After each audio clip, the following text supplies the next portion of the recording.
What are your views like now thinking 5 years out? I mean, no one has a crystal ball, of course, but what are going to be the biggest fundamental shifts to your point earlier, Sarah, on, 10x enterprise value? What can the finance function and the business overall do to really leverage LLMs and AI to really deliver on that result? Yeah.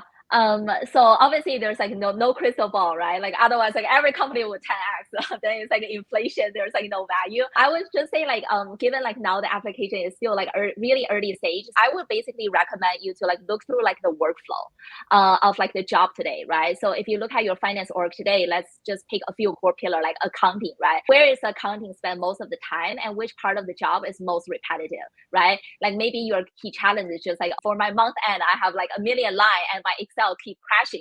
Then you basically ask yourself question, is this something like AI can help like automate and do this much better? Or if you look at like the job of FP&A, you ask the question like today, like what percentage of that is like repetitive?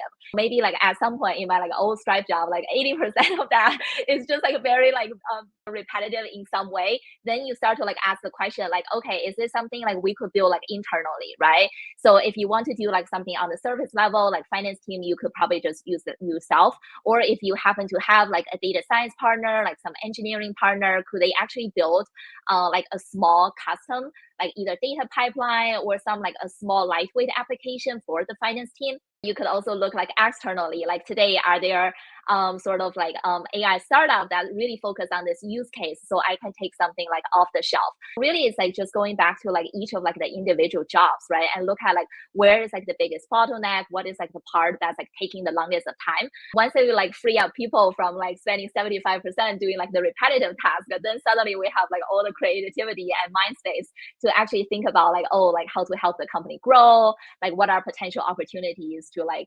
2x or like 10x the valuation of my company. I mean, I think going forward, it's going to be quite interesting. I think there's going to be like a arms race in like, for example, fraud and anti-fraud. Now there's like very good technology to do kind of like deepfake, Zoom video, and all this sort of stuff that will try to um, like basically um, defraud your company via wires, payments, ACH bill payments in various different ways. If you're a CFO, you're going to want to watch out on that front.